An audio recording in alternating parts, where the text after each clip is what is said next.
Yo, what's going on, guys? Winner Kills here, and welcome to a brand new live duel. Here we are in round 3 of my locals from this past Saturday. Here we have the Punk Adventure Eldlich deck on the left, 60 cards I believe, versus Marincess Shark on the right, piloted by my friend Johnny. Not me on the camera here, but my friend Johnny. He picked up the deck a little bit after I did. He played it a while back when the deck had its first wave of support. And, decided to, mess with it a little bit, see if he wanted to take it to Nats. Was still in the process of learning it, and was unsure whether or not he'd have enough time to fully learn the deck well enough to play it at Nats. It was either that or his Dynamorphia tactic, which you guys have seen him with a first place profile on the channel before with that deck. So he's giving this deck a shot as well. And,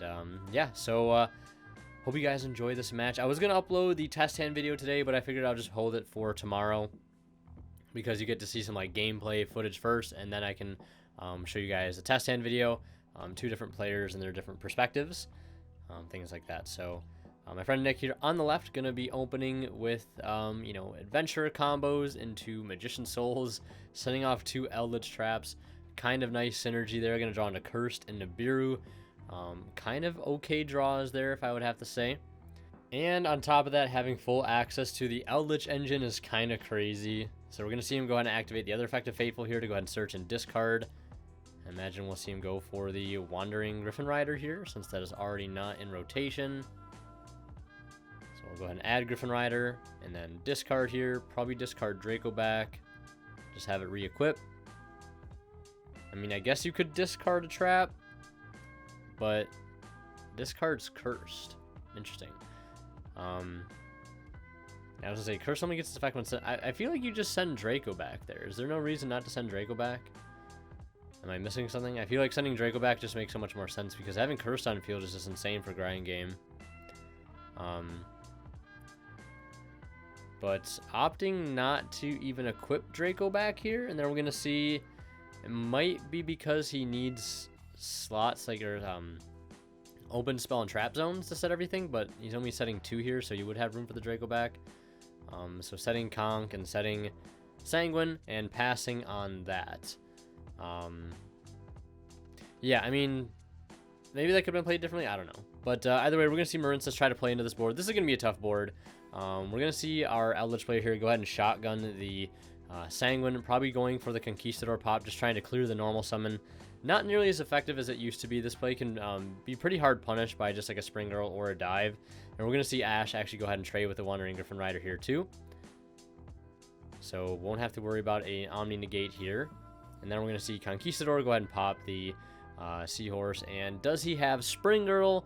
That would be kind of insane if he had Spring Girl there. But he does have Dive, but that's going to get countered by the Haquero.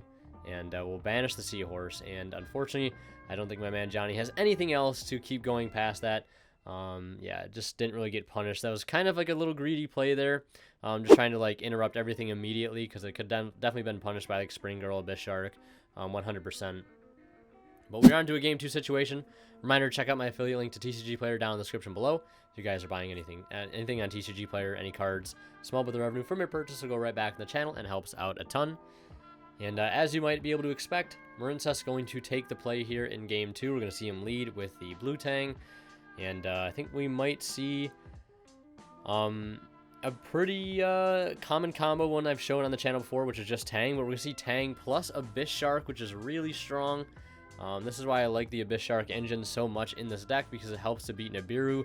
I think one of the only really high impact hand traps against Marincess outside of maybe Gamma. Gamma still to this day tends to be a very strong card, but Nibiru is definitely, I think, at the top. We're going to see that 5th summon totally awesome here, putting in so much work. And you are locked out of summoning monsters in the hand for the rest of the turn, but it's not really a huge restriction with this line of play. And we're just going to see Toad eat up the Nibiru, so he did have it, so successfully being able to play around it. The Abyss Shark staying on field, acting as an extra body to link climb with, is absolutely huge. That's why I like the Abyss Shark engine so much, putting in so much work there. And now we're going to see the Anemone basically get to walk here, bringing back the Blue Tang. And then we're going to see him link off the Blue Tang, probably 4 Sea Angel here, Chainlink 2 Blue Tang, Chainlink 1 Sea Angel, excavate the top 3, and then go ahead and add a Marincess spell here. It would be kind of crazy if you revealed Dive or, you know, Ocean, and then got to search the other, but we see him grab a copy of Pascalis, which today I just realized that the super rare copies are like $8 or $9, which is kind of crazy. The super rare copies of that card have always been cheap until like the past couple weeks or so, I guess. So it's kind of cool to see that. It's like getting up there as like one of the more expensive like Marincess cards. That's not like, I mean, I guess it's like the max rarity that Pascalis comes in, but like it's kind of up there if we're not counting the Starlight Seahorse, obviously. I think Secret Blue Tangs are like, I want to say at least $10 or more, which still is like not a lot. Like you'd imagine like a secret rare starter card for a deck that's getting this much popularity would be more than that, but you know, kind of cool. It might be more than I haven't checked recently, so feel free to correct me if I am wrong on the numbers there. So we're going to see him go ahead and link into Marincess Coral Triangle. Another new link from the Legendary Duelist Duels from the Deep set.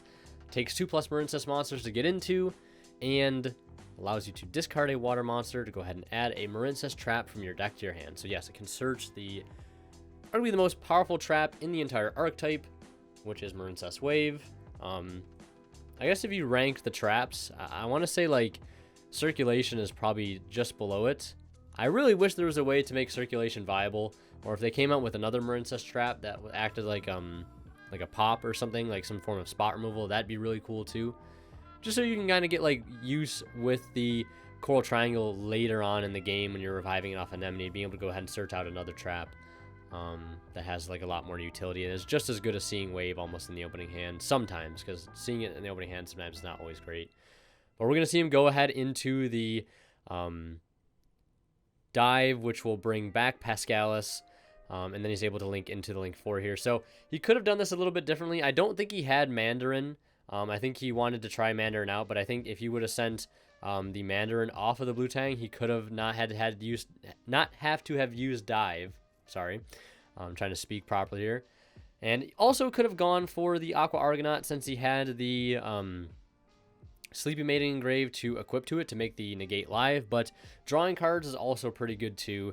And also considering you're probably not going to be negating any spells and traps against Eldlich, since it does have a big Eldlich engine in the deck, or you could say like you could stop like Brave cards and Adventure cards with the Aqua Argonaut. But then again, like the Eldritch stuff, you're not even going to be able to stop in your own turn, because Argonaut only negates spells and traps on your opponent's turn. I wish it didn't say that, but, you know, beggars can't be choosers, right? So he is going to opt to go for the Bubble Reef, which I think is okay, especially if you already have, like, ample hand traps in hand to stop other problematic cards. I don't really see an issue with it.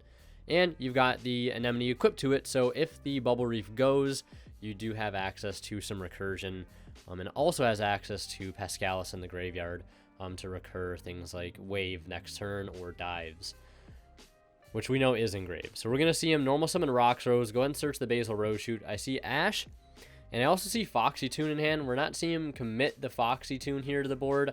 We're going to see him commit the normal summon of Rox Rose instead. I feel like you just grab Foxy off the Xiamen, and then Deer Note pitch itself an Ash or one of the other cards in hand, and then you just go into your combo. I mean, yes, you're playing into the known Wave, but I feel like that's better than doing next to nothing and just like not playing into the Wave. I don't know, but either way, we're gonna go ahead and see him pass turn there, and we're gonna see Bubble Reef go ahead and discard a Seahorse after getting an extra 2 draws this turn, one in the draw, one in the standby phase, pitching the Seahorse to go ahead and revive the Pascalis that was banished, and then Pascalis effect to summon out Blue Tang from the hand. We're gonna see an Ash on the Blue Tang. Not the best Ash I've ever seen, but a decent one. And then from here we could see a possible rank 4 play, or just classic Link shenanigans. And I want to see if we're on 2 Sea Angel here. We might not just find out yet, but we're going to see him link the Pascalis into a Slug. Okay, so exactly. This is one of the reasons why you don't necessarily need to Sea Angel, because of the recursion the deck has, like we're just seeing here. So we're going to see Slug add back the Sea Angel, and then linking the Blue Tang into Sea Angel. So he's going to get the double wombo combo here. He's going to get the dive off of the Blue Tang, and then we're going to see Angel grab the other spell here, the Marincess Battle Ocean. So kind of working out there in his favor. And also has the, well, Pascalis and Seahorse effects are not live in Graveyard right now, since they both hit the grave this turn. And right now has the opportunity to go for a Link 2 play. Could go for an Anemone. Could go for a Splash Mage. Splash Mage could be kind of interesting to go into then Coral, bringing back, and then going into an Aqua Argonaut. And then you could dive from the deck afterwards to bounce a card, apply a little more pressure there. Tons of options on the table right now, but we're going to see Johnny go ahead and dive out from the deck to go ahead and summon out a Spring Girl, then link off the Sea Angel and the Blue Slug into Coral Anemone. And then possibly trying to set up another rank 4 play here for Stealth Kragan while getting extra bodies on field instead of just, you know, going for Tang and Pascalis into a rank 4. Can get a little bit more out of it here. So we're going to see him go into the Anemone. Anemone's going to revive the Blue Tang, and then we're going to see him overlay the Blue Tang and the Spring Girl into Stealth Kragan. Number 4 Stealth Kragan. Which is a pretty popular rank 4 right now in most Marincess lists. Even if they're not playing the Shark package, I see a lot of people end up making it, like, or playing at least Bahamut and the Toad package. And if they are playing another rank 4 outside of that, it's usually something like Stealth Kragan or Dweller. But Stealth Kragan, pretty strong here. Dweller, you could argue, could kind of go in right now against a deck like this. We're going to see him summon out the Seahorse, and then link the Seahorse and the Anemone into Marbled Rock. And then we're going to see Anemone recycle the Seahorse here. And both Anemones here being exhausted, so this Marbled Rock could go ahead and recycle the Anemone either in the main phase or main phase 2 after getting some damage in here. Because I think this is technically lethal on field here if the opponent doesn't have anything to stop damage. We know he technically does because the Basil Rose Shoot is set. So we're going to go ahead and see the Kragan non-target pop. I mean, granted, there's only one monster for it to pop. So I think it pops a water monster the opponent controls. And then we're going to see him burn for half the damage. So we'll take 800 and then swing in for 25. And then the Bubble Reef is gaining 600 plus 200, it's gaining 800. So it's at 34. So that would be game here. But the Basil Rose Shoot is going to go ahead and activate to bring back the Rox Rose. And then Rox Rose effect to go ahead and search. And we'll see him go ahead and add a copy of Red Rose Dragon here, I would imagine, since that's probably the only piece of this engine left in the deck. And then the Bubble Reef can just go ahead and attack over the Rox Rose. And just has Xiamen and Rox Rose in hand. I think there's a Droplet set and a Twin Twister. Main phase 2, we're going to see Marbled Rock attempt to add back here one Marincess card from the grave to the hand. Plenty of options in the graveyard right now. But I think probably the play that makes the most sense is recycling the Anemone. That's something you want to make sure you have on the following turn, if it even gets to that point. And we're going to see an end phase Twin Twister, discarding Red Rose. We'll hit the set back row, which is another dive, and we'll hit the Battle Ocean. Not a bad Twin Twister there, making the Bubble Reef a little bit easier to deal with attack-wise. It'll lose that 800 attack, but it's getting gain 600 of that back here in the standby phase. Banish the Abyss Shark to go ahead and draw one. Just keeping up the advantage here. Definitely out-resourcing the opponent, but we're just going to see him go ahead and admit defeat.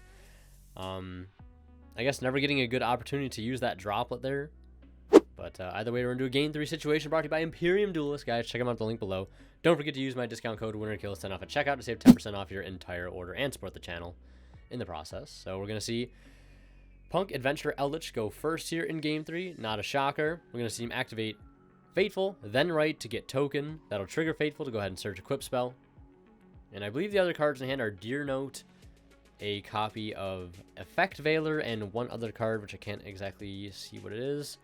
Oh, another Droplet. So I think with a hand that's as weak as this, you definitely go ahead and activate Fateful here, grab Griffin Rider, and then you can normal summon the Effect Veiler and link off with the Token and the Veiler into Helk. Helk can summon out Red Rose, and then you can go into Shooting Riser with Red Rose and Token. And then you get, Rox Rose, which gets you Basil, which gets you a ton of advantage here. I mean, I know this is an Eldich deck. I'm thinking of, like, Dragon Adventure plays, but this has got to be, like, if you're playing the Rose stuff, like, you've got to be playing Hulk for those lines at least. At least that's how I would play this out. I would normal the Valor, link with the token, and the Griffin Rider. Okay, we're going for a Chaos Ruler play. Yeah, that's going to hurt Valor on the Chaos Ruler. I think the other play is safer, too, from hand traps, because even if they Valor the Hulk, right, you still have Hulk on board with Griffin Rider, and then you could tag into Shooting Riser, which, looking at the extra deck right now, there's a Baron in there. There's got to be a Shooting Riser in there, too. I see a Wonder Magician, so this actually might be a Scythe Lock variant. But I would imagine Shooting Risers in the extra deck somewhere. Maybe it's not. I was going to say, because if Shooting Riser is in the extra deck somewhere, you could, you know, if the Hulk gets Valor on the opponent's turn, you can go ahead and tag into Riser, dump Snow, which is in the deck. I know this for a fact, because I saw it in the deck while editing. Then you can dump Snow. It becomes level 3. Then you can quick synchro with Griffin and the token, or Griffin and the Shooting Riser into Baron, and that way you have some form of interruption.